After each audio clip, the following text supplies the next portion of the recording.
Hey guys, Coach Holly checking in here from my living room again. And I just wanted to say that I am hitting that point in quarantine where it is just not cutting it to do these in-home workouts. I miss the gym, I miss being under heavy weights, and ultimately I just miss the mix-up that added to my training. So I'm not just out there running miles all the time, I'm also getting in the gym to make sure I'm helping prevent injuries and then ultimately just to feel strong, and I really, really miss my routine. So what we're gonna do today is we're gonna talk about the 3 major exercises I go to the gym for and what I've done in home to translate so that I'm still getting the benefits of those exercises without being under heavy weight. That'll make more sense in a second, but we're gonna start now with that back squat. So why do we like the back squat? The back squat for a lot of people is one of those prime exercises that you can really gauge how strong you're getting with. So you can add weight each week, you can change up the rounds and reps, you take long breaks in between sets because ultimately you're testing your whole body to brace itself to load weight at the bottom of a squat and then come back up to standing. So you're navigating through force, range of motion, stability through the core, all this additional weight, and then the stronger you get, the more weight you can lift. That's what it is.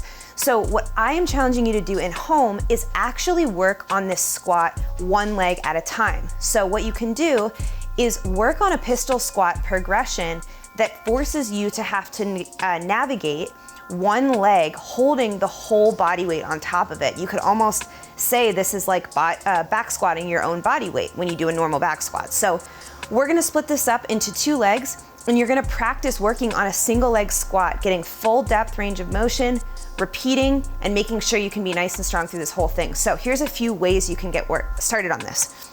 First thing you can do is use a surface that you can stand on top of to give your bottom foot space to go as you feel out the depth of the squat on the one leg. For a lot of you, if you never do any single leg work, this is gonna feel really complicated at first. So the best way to start is just take a little temperature of where you're at on each leg individually. So I've used my coffee table here. I've already tested it out. It will not collapse as far as I know. And you're gonna just stand up here with the one leg close to the edge of the table. So you can use a table, you can use your couch, you can use a chair. Obviously make sure it's sturdy enough for you to put your body weight on. And you're gonna start by just letting that other leg dangle off. From here, I'm gonna use the same exact mechanics I use on a squat where I sit my hips back and fold forward, but I'm gonna let this foot fall and not let my hips drop. So just a couple inches down to start. I've done these before, so I have a good sense of what my legs feel like when they're working one at a time. And just get a couple reps here. And as I start to feel comfortable, I'm gonna then try to get a little bit lower. So I'm gonna try to drop all the way down, get myself to a point where I can fold, and then pushing the hips forward. Sitting it back, pushing it forward. I'm not gonna get super complicated with this, but I just want you to start by testing out the strength of each leg individually. Maybe start with 5 to 7 reps each side. That will give us a sense of where you're starting from, and then we'll move on. All right, so once we've gotten a good sense of our strength on each individual leg by doing that step down, you're gonna be doing a squat exercise to see what kind of mobility range you have in those ankles, because a huge part of the pistol squat is finding an angle where you can actually lower yourself to the ground at the bottom of that squat all on one leg and then be able to stand back up. And it requires a lot of range of motion in the ankle. So go ahead and put your feet hips width apart here, and we're just gonna go to the bottom of an air squat. So staying on tension, come back up, one more time down, come back up. On this next one, we're gonna go down and we're gonna actually come off tension. So you're not gonna be holding that position, you're gonna relax and go as far deep into the squat as you can go. So I go down here, I'm just gonna relax my arms, maybe just drop my elbows on my knees and find my hips to the lowest position they can be. Now I look down and I see if my heels are coming off the ground. If they are, good chance that the fronts of my ankles are not open and not mobile enough for me to find full depth. And if they're not able to do it in this squat position, they're definitely not gonna be able to do it on one leg. So if that's happening to you and your heels are coming off, there's a couple things you can do to work on this. One, you can use a surface. I can use my coffee table here, or you can use against the wall. Just go off tension on a squat like we just did and take some work out of it and just let gravity do its work on your ankles. So what I mean by that is if I'm gonna use this coffee table, I actually hold on from an underhand grip, go to the bottom of that squat, and I'm just gonna move around down here and find some space in the front of the ankle, the sides. For a lot of stuff when it comes to mobility, it's more just about spending the time getting into the areas that are tight and letting them open up. If you don't ever ask them to go to those spots or those ranges of motion, they're never going to, and they're honestly just gonna keep tightening up. So you can spend about a minute or two, a couple times a week, opening up those ankles, but this will help you with that pistol squat for sure. The other thing you can do, if you don't wanna do that just against a surface, you can actually just practice stretching out the front of those ankles. And so for me, sometimes I like to just kick out in a lunge. I can do some big hip circles here just as part of my any warm up for any workout, but I can also lean over the front of that ankle just using my own body weight. And it's fine if the heel comes up on this one, I'll show you from the side. But what you're doing is you're just increasing this angle. You can do this with a band. If you have it, you kind of wrap that band around and then just make sure it's hooked to something sturdy. But again, we're just getting those kinks out. We're just working around the tissue and getting them nice and loose. In this final step of the progression, we're now gonna work on negotiating our own body weight to the bottom of that single leg squat. Okay, so now we have a good sense of where you're starting from in this pistol progression. So how much range of motion you have in those ankles, make sure to check both sides, and how much strength we're starting with on each individual leg. From there, you're now gonna build this into a workout where you're actually gonna be using your own body weight to test the strength of both legs and build from there. When you're done, you're gonna have two legs that were stronger than when they started. So if you were someone on this table who had a lot of trouble even going a couple inches down, that's all you're gonna work on. So you're gonna be up here, that nice starting position. You're just gonna work those hips coming back. You're gonna relax the ankle as much as you can on that supporting side and keep that the abs engaged here, belly button pulled in, and you're just gonna sink down a couple inches. Stand it back up. Sorry if you're losing my head a little bit. Back down and up. That's gonna be what you work on.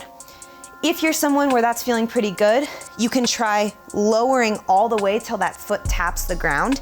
So I'm up here. This is one I work on with my clients a lot. I like to go all the way down, little tap on here, try to put no weight and stand up. Little tap and stand up. And you'll notice these things only work if you're really, really focused on putting the hips back and pushing them forward to the top. If that's all feeling good, I want you to actually try a real pistol squat, and you can try this in a few different versions on the ground. If you're someone whose ankles are definitely tight, but you feel like you have the strength to do this single leg squat, you're gonna just get something to put it under your heel. So I'm gonna put this book down, and then I'm gonna stand on it with just the heel. So what it's gonna do is give my ankle a little bit of assistance because it's not quite there to fold all the way, but this is gonna give me a little lift, make it so I'm a little bit easier on the way down if range of motion is my hold up. So what I can do, there's a few different ways. There's so many things to talk about with pistols, but you can just keep this leg bent up, try to go as low as you can, reaching the hips back, and stand up. You'll feel that book's giving you a little help on the ankle, come back up. If you feel like that's good, and you don't have that problem with the range of motion of the ankle, let's just go for it with that pistol squat. So standing on one leg, of course, you're gonna have differences between the two sides, but try to best negotiate that. Don't overdo it on one side just because it's stronger. For me, I like to come down with a bent leg on this one, and as I'm hitting the bottom, kick it out, stand back up. So from the side, it looks like this. Reach it back, kick it out, stand up. Switching legs, I have a little bit easier time going on the left. I'm left-handed, I think that might be what it is. You'll notice I'm keeping the chest up and coming up. And the goal, guys, is really to get bottom of that squat and stand all the way up. Coach Nate is incredible at these. I wish he was doing this part of the video, but it is a big challenge, and I would argue it's just as hard as building up that back squat weight. So your goal is to do 3 sets of 10 each side. Wherever you were in this progression, keep working on that ankle mobility, and that'll do it to replace the back squat for now. All right, the next one people are definitely missing is the bench press, especially for the guys out there. This is a big part of your confidence, your physique, how you fill out your clothes. For those of you who run a lot, maybe the bench press is what you work the upper body mostly for. You know that you can hit your chest, your triceps, your biceps, everything in this one movement, and the more weight you add, the stronger you feel up there, and maybe the more muscle mass you add. So while we don't have a squat rack in here in our living room, we're gonna use time it takes to descend on a push-up to mimic adding weight on a bench press. And so basically what we're gonna do is instead of adding weight, you're adding time. So you're gonna find the top of that push-up, Nice plank position, you guys know the drill. Butt and belly are tight, and you're gonna keep that chin neutral. You're gonna keep your hands, fingers straight ahead, but elbow pit screwed forward. So those shoulders are stacked. We're not gonna be messing with anything in the shoulder joint. We're gonna keep nice and strong through all of these. So find that plank position. Start nice and tight. We're gonna start with just a 3-second lower. So you're gonna do a little 1-inch rock forward over the hands, bend those elbows. Let's go 3, 2, 1. Press up in 1. Try again. 3, 2, 1, and up. Your goal is to start with the 3-second descent and build from there. Ideally, you're in the 10 to 12 second range by the end of working on this. It might not happen this week or next week, but over time, that is the goal, being able to start at the top. Let's see if I can do it. And taking that long to lower yourself, all of your body weight over those hands. 1, 2, 3, 4, 5, 6, 7, 8, 9, 10, and up. Obviously, this works best with a timer, so you're really using legitimate seconds. You can do 1 run experience, 2 run experience, 3 run experience down. You can even work on slow ascents. So from the bottom, instead of coming up in 1, I could come up in 3. So that's the name of the game here. I want you to work on 3 rounds of this a couple times this week, adding time on the descent and maybe even the ascent back up. Really just testing your strength just as long as it takes to go down. That is what you're requiring of your body. It's just as hard as adding weight for 1 rep of a bench press. There's different ways to challenge yourself, so I really do encourage you to try this one on those push-up negatives. The deadlift. This is one that if you don't have a home gym, there is just nothing that feels even remotely close to this exercise at home. Now, the deadlift is really interesting because the reason we love it is it's so hard. It's usually our heaviest lift, and it requires us to get all pieces of the body working before we can even think about moving that weight to stand up. And so hamstrings, glutes, core, chest, everything really has to be cohesive and in place for the 2 seconds it takes to lift something really heavy off the ground. How on earth could we make something like that in home, even without any weight? I am challenging you to look at the deadlift now as something where your strength is more of an endurance and not explosive. So the best way to compare this would be a sprint, 100-meter dash versus a 3-mile run.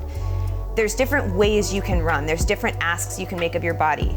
A 100-meter sprint can wipe you out just as hard as a 3-mile run if you approach these 2 things correctly. So with the deadlift, I'm gonna have you spend this time inside working on how long the muscles can last for, rather than how much they can work in 1 moment to get weight off the ground. This will make more sense in a second, but we're gonna basically use the arch rock and Superman holds to build the length of time that your core and whole body can work for, so that the next time you go lift something heavy in the gym, you have strength from a different angle.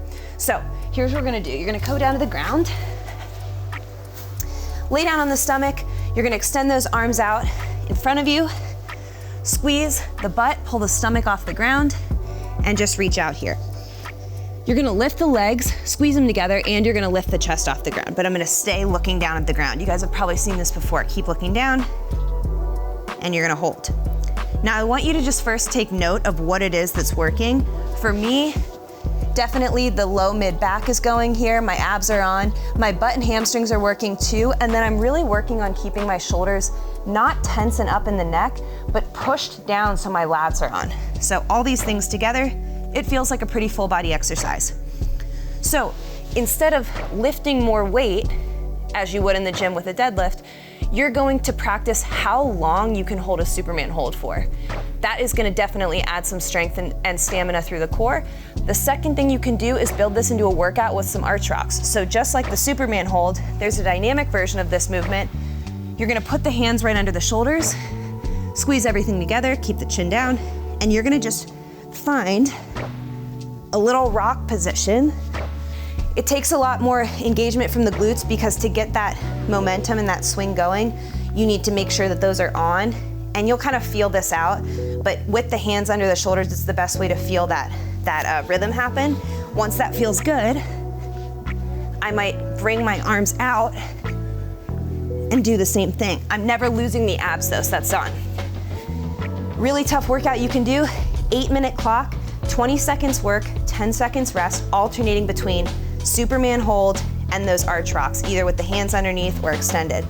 When you do that, it's 4 full minutes of each of those movements, and you're gonna be smoked by the end, but it will be a real test of how long you can last back here and through the whole body, which is a different type of strength. Sprinters going to long distance going to sprinters, there's weakness there. So take this opportunity, work on that weakness while we can't be picking up 400 pounds with a deadlift. All right, heavy weights aside, a lot of us just miss feeling athletic, being in our routine, and ultimately having the community that a gym provides. So I'm right there with you. I'm struggling through it in my living room, but I'm trying to stay motivated. If you guys are feeling like you don't have the motivation to get up and do something or continue with your workouts, lean on people.